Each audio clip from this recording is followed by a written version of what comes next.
Hello दोस्तों, structure RS classes में आपका फिर से स्वागत है। तो गाइस, इस वीडियो में अपन आरएस के साथ ही अन्य जो राजस्थान कॉम्पिटिटिव एग्जाम है इनके सीधे पहला क्वेश्चन, मनुष्य के रक्त का पीएच मान लगभग कितना होता है?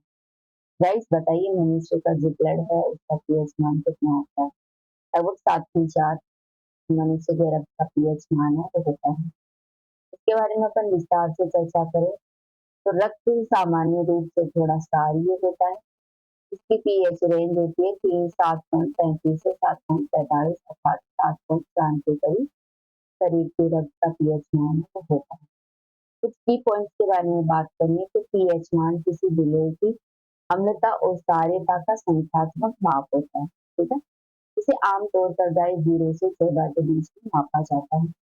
0 का अर्थ होता है गाइस अम्लीय, किसी चीज अम्लीय होती है 0 की तरफ। वहीं जब 14 की तरफ जाते हैं तो वो चीज क्षारीयता के अंदर include होती है। ठीक है, उदासीन विलय अर्थात जो पानी शुद्ध होता है उसका पीएच मान 7 होता है। मतलब 7 है वो बीच की वैल्यू है तो ये उदासीन हो गया। अम्लीय विलय का पीएच मान 7 से कम होता है और क्षारीय विलय का पीएच मान है वो 7 से अधिक होता है।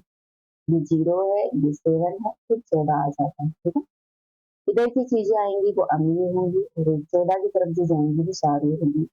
न्यूट्रल होता है 7 जो कि शुद्धता को बताता है, मतलब पानी की वैल्यू है, पानी का पीएच मान है वो 7 होता है। ठीक है, नेक्स्ट क्वेश्चन है, निमाड़ी उपबोली राजस्थान के किस क्षेत्र की बोली है? निमाड़ी उपबोली है, बताइए कौन से क्षेत्र की उपबोली है?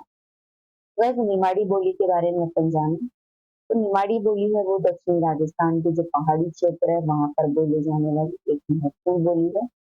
ये मालवी की उपबोली है। इसमें भीलड़ी, गुजराती और खानदेशी बोली का प्रभाव देख सकते हैं।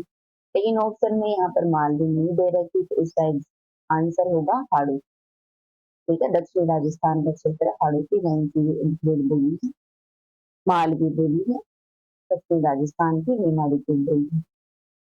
नेक्स्ट क्वेश्चन है आपका, जब भारत स्वतंत्र हुआ था उस समय कांग्रेस के अध्यक्ष कौन? तो बताइए, भारतीय अपनी स्वतंत्रता के समय कांग्रेस के अध्यक्ष चार ऑप्शन दे रखे। तो जेपी कृपलानी है भारतीय राष्ट्रीय कांग्रेस के अध्यक्ष थे। के बारे में हम विस्तार से चर्चा करेंगे। जो जेपी कृपलानी है वो 1947 जब भारत आजाद हुआ था उस समय कांग्रेस के अध्यक्ष थे। उन्हें 1946 में कांग्रेस का अध्यक्ष बनाया गया था जो कि मौलाना अब्दुल कलाम की इन्होंने जगह ली। ठीक है, उनके स्थान पर इनको अध्यक्ष बनाया गया। कृपलानी ने गाइस को कांग्रेस के अध्यक्षता में महत्वपूर्ण अवधि के दौरान अध्यक्षता की थी जिस समय भारत का विभाजन भी हुआ था। साथ ही स्वतंत्रता आंदोलन में भी जेपी कृपलानी का महत्वपूर्ण योगदान था। इन्होंने भारत छोड़ो आंदोलन जो कि गांधी जी के द्वारा चलाया गया था, साथ ही महात्मा गांधी के साथ उनका गहरा जुड़ाव भी था।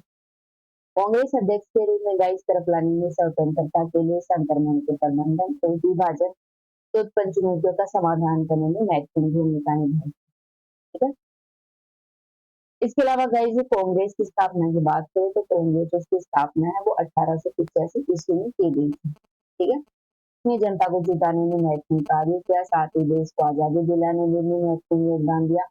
इसमें असहयोग आंदोलन, सविनय अवज्ञा आंदोलन, भारत छोड़ो आंदोलन आदि में लोगों को संगठित किया। साथ ही स्वतंत्रता युग के दौरान कांग्रेस के जो प्रमुख नेता थे महात्मा गांधी, जवाहरलाल नेहरू, सरदार पटेल और मौलाना आजाद थे वो आदि कांग्रेस में शामिल। वहीं अब अपन जेपी कृपलानी की बात करें तो जेपी कृपलानी का पूरा नाम जीवतराम भगवान दास कृपलानी। ठीक है, इनका जन्म है वो 11 नवंबर को हुआ था, 11 नवंबर 1888 में। ठीक है, कृपलानी ने 22 बाद में कांग्रेस से नाता तोड़ लिया था और 1951 में इन्होंने मजदूर फर्जी पार्टी की स्थापना की थी। ठीक है, कि आप हमने चर्चा की जेपी कृपलानी के बारे में।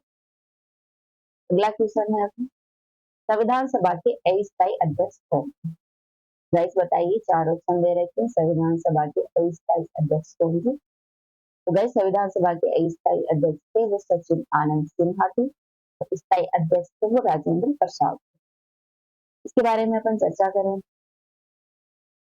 तो सचिन आनंद सिन्हा थे जो संविधान सभा के अस्थायी अध्यक्ष थे। तो कांग्रेस की संविधान सभा की पहली बैठक हुई थी 9 दिसंबर 1946 को। तब जो संविधान सभा के अस्थायी अध्यक्ष थे वो डॉक्टर इसको सचिन आनंद सिन्हा को बनाया गया था।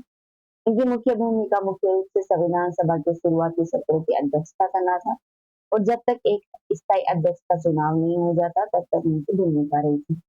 साथ ही डॉक्टर राजेंद्र प्रसाद संविधान सभा के अध्यक्ष बने 11 दिसंबर 1946 को, जब संविधान सभा की दूसरी बैठक हुई थी। ठीक है, उस समय इनको स्थायी अध्यक्ष बनाया गया। सचिव आनंद सिन्हा की बात करें तो ये एक वकील, पत्रकार और शिक्षाविद थे। साथ ही इन्होंने सार्वजनिक जीवन में विशिष्ट भूमिका निभाई थी। उनके अनुभव के कारण ही इन्हें अस्थायी अध्यक्ष के रूप में चुना गया। वही संविधान सभा को भारतीय संविधान का मसौदा तैयार करने का काम सौंपा गया था और इसने देश की लोकतांत्रिक ढांचे को आकार देने में महत्वपूर्ण भूमिका निभाई। ठीक है, अपना अगला क्वेश्चन, इनमें में से रेशम के कीड़े पाले जाते हैं। वैसे रेशम के कीड़े हैं ये तो पता ही होगा आपको, शहतूत के पत्ते पर, शहतूत का जो पेड़ होता है उस पर रेशम के कीड़े पाले जाते हैं। रेशम उत्पादन के बारे में बात की जाए तो गाइस रेशम उत्पादन जो कीड़े होते हैं रेशम के, उनके पालन पोषण को सेरिकल्चर कहते हैं। ध्यान रखना, पूछ लिया जाता है सेरिकल्चर क्या होता है। रेशम उत्पादन, साथ ही जो ये रेशम उद्योग है वो एक कृषि आधारित उद्योग है।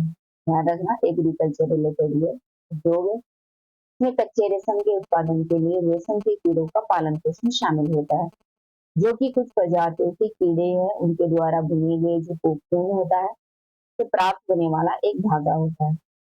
रेशम उत्पादन की प्रमुख गतिविधियों में रेशम को कीड़ों को खिलाने के लिए जो कच्चे खाद्य पदार्थ होते हैं, खेती होती है वो शामिल होती है, जो रेशम के कोकून को बनाती है और उनके प्रसंस्करण तथा बुनाई में जो मूल्यवर्धित लाभ है उसके लिए रेशम के धागे को खिलाने के लिए कोकून की रील है वो आदि बनाई जाती है।